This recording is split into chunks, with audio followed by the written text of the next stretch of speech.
Darek Symonowicz joining us from Canada. Welcome to the SPRTER Podcast. Thank you for having me. It's nice to be here. Thank you for joining us. Let me introduce you to our audience. Darek is a former wheelchair basketball player for the Köln 99ers in Germany. Won a championship in the NWBA during the 2017-18 season.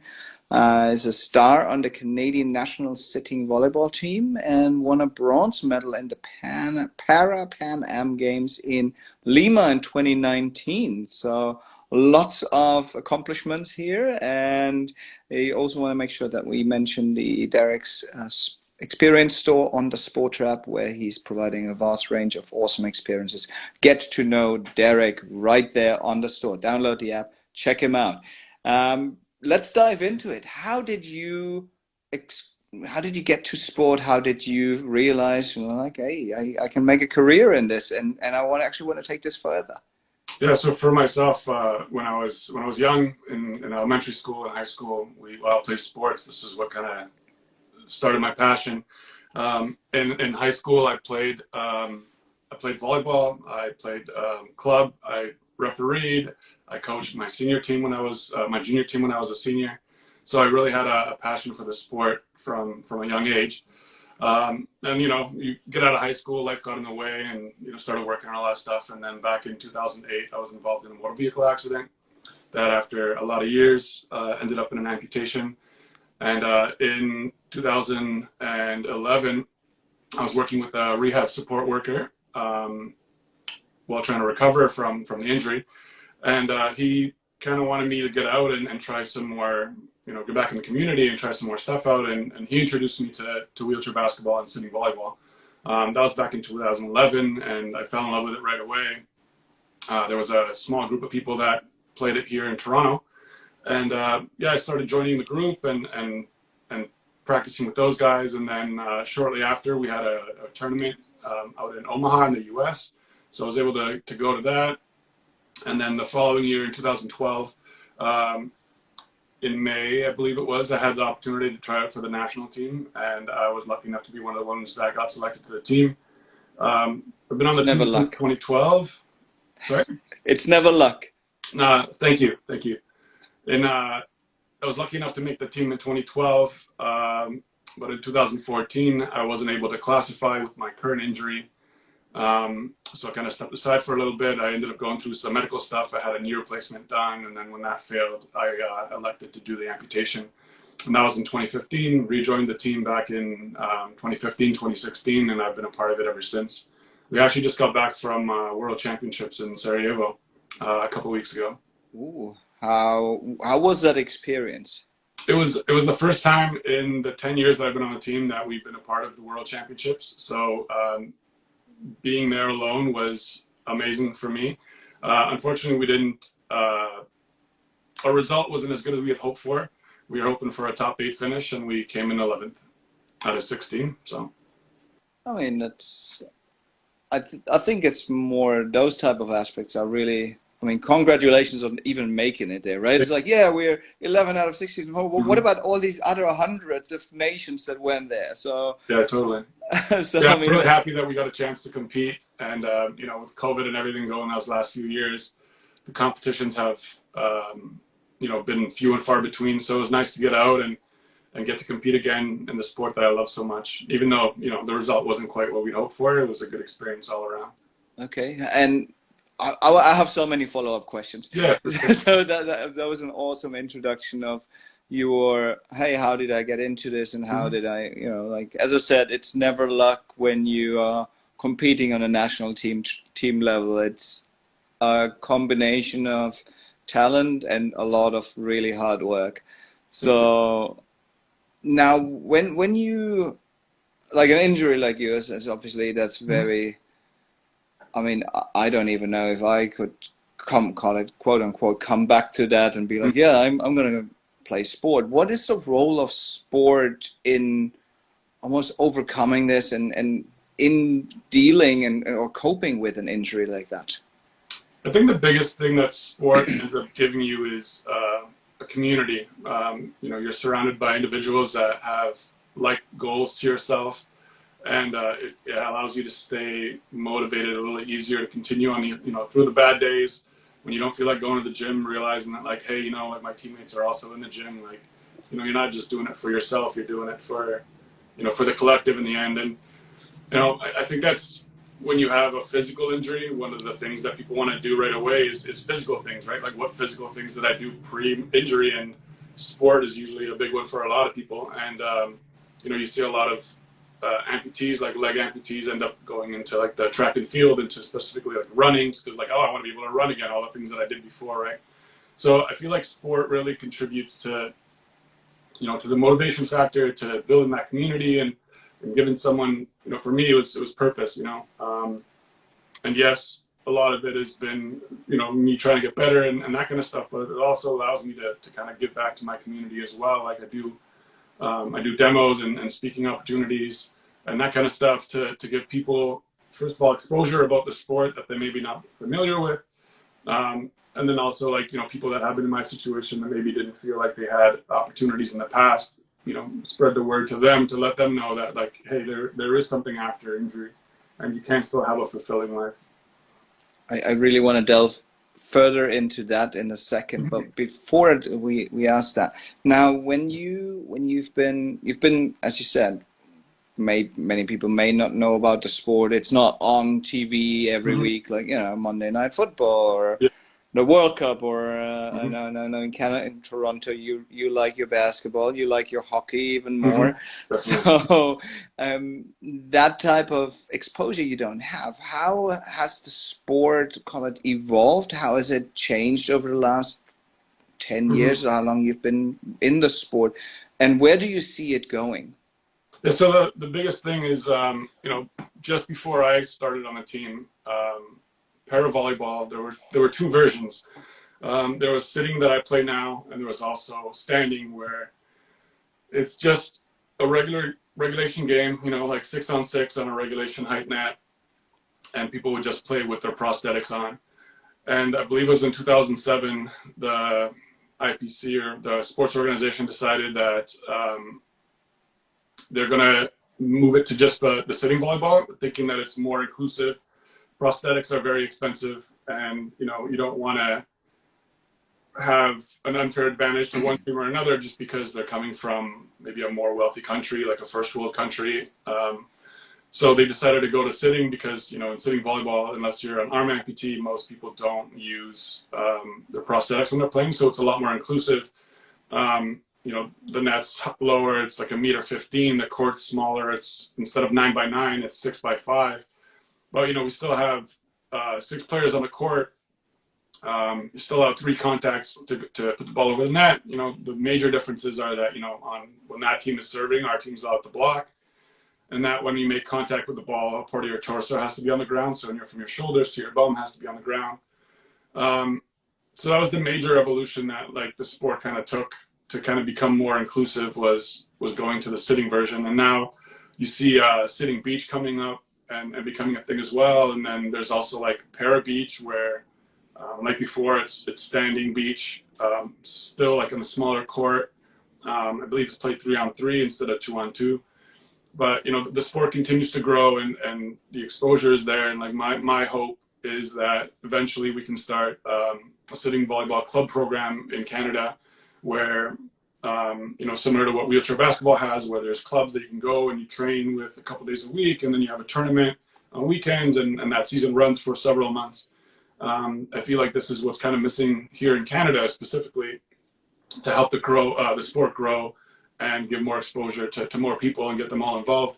When we have volleyball able-bodied teams come and try sitting, like for the most part, they all fall in love with it. Like sitting volleyball is the one para sport that I've experienced that's actually faster than the able-bodied version. If you look at sledge hockey, it's a slower version of ice hockey. If you look at wheelchair basketball, it's a slower version, usually lower scoring than like able-bodied basketball.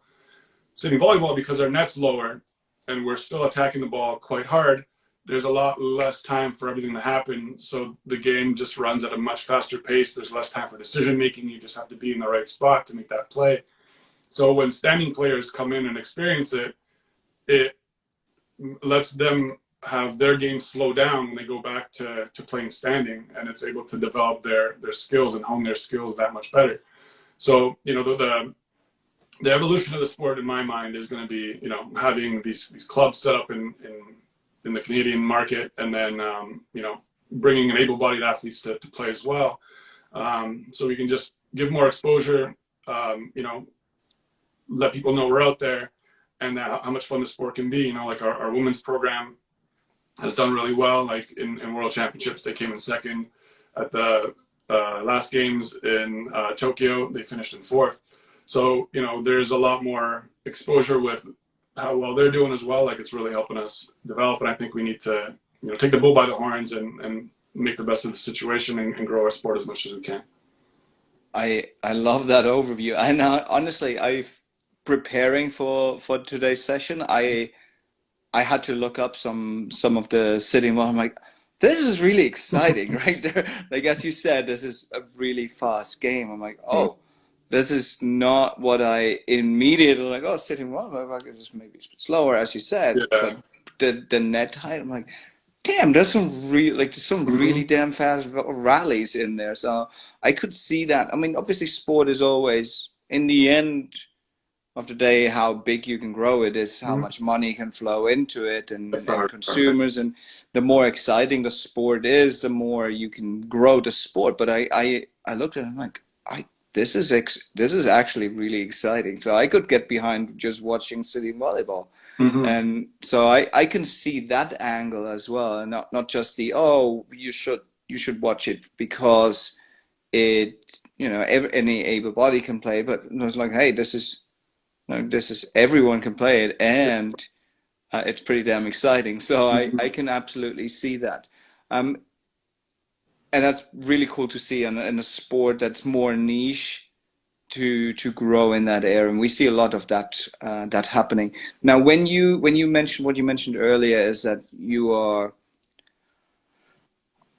I'm going to use the word, you can't tell yourself that you're a role model, but you can. But it's much, I mean, you're being a role model here, right? You're being a role model. You're sharing your experience. You're sharing your story. You're sharing how you made it to that level. You're basically being a role model to others.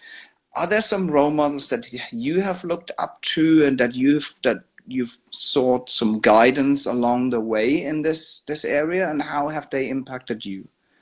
Yeah, so like, you know, specifically in sitting volleyball, like when I first came into the program, like I didn't know that the sport had existed prior to starting it. So, you know, some of the role models for myself when I first started this sport were the athletes that I was surrounding myself around that were more experienced.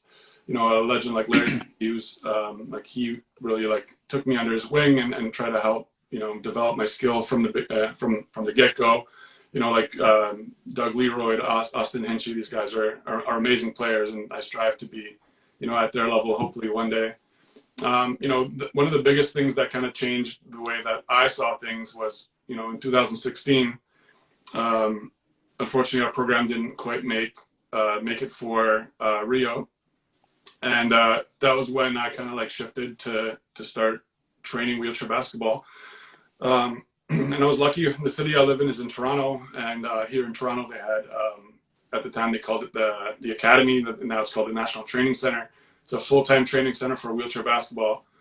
So for me, I was looking at it as just like cross-training opportunities. And I started playing wheelchair basketball in this high-performance program, in this high-performance environment. And I went from, you know, what I was doing with volleyball was, you know, we're not a centralized model program where, you know, we have camps that we come together because our country's so big, about once a month for 3-4 days. And then we go back home and we're responsible for our own training, right? So a lot of times we'd get like 1 to 3 days on court a week. And, you know, you hit the weight room 2-3 times a week. And then I started with wheelchair basketball. And now I'm in this program where I'm there 5 days a week, right? I have two practices per day, and then also like either a lift or a prehab session after that. So, you know, I'm running a 2-hour morning practice, then we're doing like a little bit of a break, then we have like an hour afternoon practice, and then on top of that, you get a lift in or you do a prehab or whatever, and then on weekends we're playing games, right? So that kind of opened my eyes to like what is required and the amount of work that is needed to be successful in a high performance sport. You know, at the time, Canada was one of the best in the world, and unfortunately, they didn't have quite the results they wanted the last two games. But you know, so that kind of shifted my perspective and like what I needed to start doing for volleyball in order to be successful. So you know, in that program, like some of the people that I looked up to was like Pat Anderson. He's considered one of the goats in wheelchair basketball, and like luckily he's from Canada. So, you know, being able to be around him and see what he does and the way that he trains after so many years, and you know, still being able to like find that passion and desire to do that work. And you know, like I had great coaches around as well. Like when I was in that center, like Mike Frogley, he's also known as Frog. You know, became a mentor to me, and was able to help me understand things in a different way. And you know, just being like, just because the results aren't coming now, it doesn't mean that the work you're putting in isn't effective and isn't working. It's just, you got to see, you know, it's more process based versus outcome based, right? Just because your outcome's not good right now doesn't mean that the process is broken, right? You just got to continue with the process until you get the results that you want. So those are some of the, I guess, the biggest mentors and you know, role models that I've seen, you know, in my sporting career, and have really kind of put me onto this path where, you know, high performance is what I want, and I'm willing to do essentially anything to get it. You know, during the pandemic, I traveled to Germany like at 2 different occasions, once for 3 months, once for 4 months, to train sitting volleyball, because, you know, unfortunately the opportunities for me to train here in Canada were very limited. You know, because of the fact that COVID was happening, like there were like lockdown restrictions, and although there were high performance exemptions at some times, you know, we had a tournament. We went to Germany to play. It was our last chance qualifier for Tokyo, and unfortunately, when we didn't qualify, once we came home, we lost our high performance exemption, and at that point, like, we weren't able to get into these facilities to train. I couldn't go into a weight room. I couldn't go on court. Anything. So you do as much as you can at home, but obviously it's a team sport, and it's very difficult to just train by yourself at home. So luckily, I'm a dual citizen. I have a Polish passport as well. So I was able to make contact with some of my friends in Germany and like head over there and train with them, you know, like 3 days a week with this one club in Leverkusen. I also trained with like the German national team when I was there. I would drive from Germany to Netherlands to practice with a club team there, and also like with their national team. So, you know, a lot of this stuff that, you know, we say are kind of like barriers in front of us, it's barriers that we put up ourselves. And it's like, are you willing to find ways to work around the problems that you have in front of you? And for me, like, nothing's been able to stop me from trying to find the success that I want. And, you know, unfortunately, we didn't get it this time, but, you know, the grind continues. So I can see you're a problem solver. I love that. I'm also originally from Germany, so I understand why. I'm from the Heidelberg region. But Köln and Leverkusen, that area, it's a good place to be. And I guess you trained at the Sporthochschule in Köln, the Köln University? No, yeah, I mean, like, one of the practices were there, but we, Bergischer Ringe, like, it was around that area. It was just outside on the outskirts of Cologne. It's interesting how you're like, look, I can't train here. You know, screw that. I'm going to Europe. As I said, that problem solver mentality is definitely. Yeah, I think that the time that I came home from the tournament that we had in Germany to the time that I was back in Germany was maybe like 4 weeks. I came home and I realized that, like, hey, we have no opportunities here. And once I realized that we lost our exemption, I instantly started reaching out to my teammates. And yeah, like 4 weeks later, I was back in Germany, just secured an apartment, booked a flight, and headed over there. You know, like, there's no point in wallowing in facts that I'm not going to be able to change. I can't change the policies here. So yeah, it was just find a way to train. And for me, the easiest way was to go to Germany at that time. Okay. No, that's awesome. How much it's always difficult to ask for the support, right? It's like, I don't want, if you don't feel comfortable with details, you can skip through those. But what's the support system from the Canadian government, from the national, you're representing the country at the highest level. So how do they support, whether it's training or you going to be like, hey, I can't train here, I got to fly to Germany and I got to live, and all of those different aspects. How's that supported from the government or the federations? So as being part of a national team program, there is karting. Karting essentially means funding. Okay. It's essentially not enough to live on or train with. Like, it's a minimal amount of money. Like a full card is, I believe, like $1,700 a month. Unfortunately, our team right now isn't getting a full card. We're getting a developmental card. I don't know, maybe that's like $1,000 a month. And, we unfortunately only receive that for anywhere from like 4 to 6 months a year. And on top of that, we have to pay like team fees. Usually that's a third of our carding. So this isn't a way to become rich, if I could say it that way, right? It's not about the money. It's about, trying to see if we can come together as a team and compete and, eventually find success. The trips that I took over to Germany when I went to play wheelchair basketball, the club that I was with offered support. Okay. So they helped with my flights. They helped with my apartment, that kind of stuff. So, that trip was a lot easier. The 2 trips that I took over for sitting volleyball, like that was all on myself. Like, I paid for my flights, I paid for my apartment. Like, luckily when I was there with basketball, like I picked up a car out there. So like I still had a mode of transport, but essentially all of it was on my dime. And I came out very negative on those 2 interactions. I believe, the first time was, I think it was like 3 months, and the second time was 4 months. And unfortunately it's amateur sport. There isn't a whole lot of funding, although in Europe, there's a lot more clubs that you'll find for sitting volleyball. They're not considered professional leagues at this point. There are a couple of leagues that are professional. So like in Iran, they pay athletes to play. I've heard of other guys going to Brazil and getting paid to play in Brazil. Okay. There might be a paid league in Bosnia. I'm not like 100% sure on that, but there is places where you can go and do that. But for the most part, for me, it was just about trying to find that best version of myself, and I was willing to sacrifice essentially everything. I moved away from my family for that time. Like, I live with my fiance.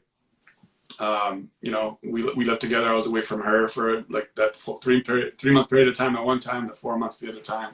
She was happy about that, I assume. She's very supportive. If it wasn't for the fact that she was so supportive, I couldn't do these. It wasn't great for either of us, but we're lucky to have each other and support our dreams. So she's willing to allow me to chase my dreams. That seems like and sounds like a very healthy relationship and how it actually should be. So that's awesome to have a supportive partner, because we see that with athletes. I'm like, hey, you're so dedicated, you spend so much time. If your partner isn't supporting, then that can lead to a lot of issues and trouble. Yeah, so you have fights at home all the time, or like you give up one or the other, right? You give up the relationship or you give up the sport, and it's luckily I'm a very lucky person, and I found a partner that is very supportive. That's great to hear. Now, I mean, all of what we talked about right now is like that mindset, the training, all of those. You've mentioned earlier you are engaged in some speaking activities as well. So can you talk me through some of those, who you're speaking to, what are you speaking about, and what's that, like if some of our listeners are out there and like, hey, we need inspiration. I don't want to say inspirational, motivational. That's almost like, that Tony Robbins, like, you need like, I would assume that's not you, but it's like, can you talk me through that a little bit? Yeah, so like the organizations that I've done speaking engagements through in the past have been like Parasport Ontario, On Para Network, through wheelchair basketball, through like CPC. And these groups that I'm speaking to a lot of times are school children. They vary from age. I've done, as young as grade 2, 3, all the way up to like, 17, 18-year-old kids. And then also when we do a lot of these like demos and that kind of stuff, it's corporate clients. So we've done wheelchair basketball for them. We've done like sitting volleyball with Petro Canada and Toyota. And the kind of stuff that I speak about is similar stuff that you and I are speaking about here. It's like, you know, the way that my life kind of like laid itself out, you know, realizing that life's not about what happens to you. It's about what you do with the things that happen to you, right? There's a lot of people that I have been around that, you know, through my rehab process that kind of like didn't understand that the rehab aspect is all here, right? It's not about what happened to my leg. It's like, okay, well, great, you know, but life goes on. You got to find a way. And those are the kind of stuff that I speak about is like, you know, I'm overcoming these barriers and finding a new mindset, a new normal, to still find a fulfilling life and realizing that, you know, just because something bad happens, life isn't over, right? I agree, but I mean, that mindset is very, very difficult and to have on a consistent basis. And I would assume that someone like, oh, I had my leg amputated, that would make a big difference in me. It's like, well, this is certainly challenging someone's not just what you can do, but also core identity at some point. Overcoming that sounds very challenging. Now, have there been times when you're like, screw this sport, I'm out, I'm done, and how did you? I mean, you hinted at this, hey, life goes on, but have there been times, and how did you? Is there some sort of routine that you go through to overcome those? So my biggest, I guess, hurdle in dark times was like about 3 years after my injury. This was when I was told that this is like as good as you're going to get. And I got to like maximum medical recovery, as they call it. And that was when kind of like reality hit me in the face. And it's like, oh, well, this is what my life's going to be. Like I was walking on a cane. I could stand for maybe like 10 minutes. I could walk maybe 150 meters kind of thing, right? Like life wasn't great. I was in pain all the time. And then, you know, I found sitting volleyball, and I was now exposed to like high functioning amputees all the time. And I started questioning, why am I choosing to be in pain like throughout my whole life? Like it was eventually I realized it was a choice, right? So there were some really dark times. I was dealing with depression. There was like suicidal thoughts, that kind of stuff. Like it was pretty dark for a while. Once I found sport and, you know, in that community, it really helped me to kind of like find a new outlet, find a new purpose. You know, and kind of get away from those dark thoughts. And then with thinking about, you know, like the whole quitting sport and that kind of stuff, like I'm not a young chicken anymore. I'm not, you know, I'm 40 now. You know, in our sport, you tend to have guys that are maybe like a little higher in age. Like you see athletes playing, you know, 45, 50 years old. But, you know, I'm realizing that I'm coming to like the end of my career. And my biggest thing has been just trying to find like every way to maximize the training that I have now and to find that success, whether it's, you know, for myself or others in the future, trying to start these programs with the sitting volleyball and like, you know, maybe getting into coaching and that kind of stuff in the future to continue helping others maybe get in the sport. The biggest thing obviously is like we all have bad days where, you know, you wake up and you don't want to train, or you know, you're tired or you're sore or whatever it is. But for me, I guess regret in a competition of like knowing that I could have done more is strong enough to motivate me to get out there and to get to the gym. There's a lot of times where I don't feel like it, you know, but I know that once I get to the gym, once I start my exercise, like it'll be fine. And then when I'm done, like I'll actually feel better about the fact that I got out there, as opposed to, you know, giving into the demons and just sitting at home and doing essentially nothing, right?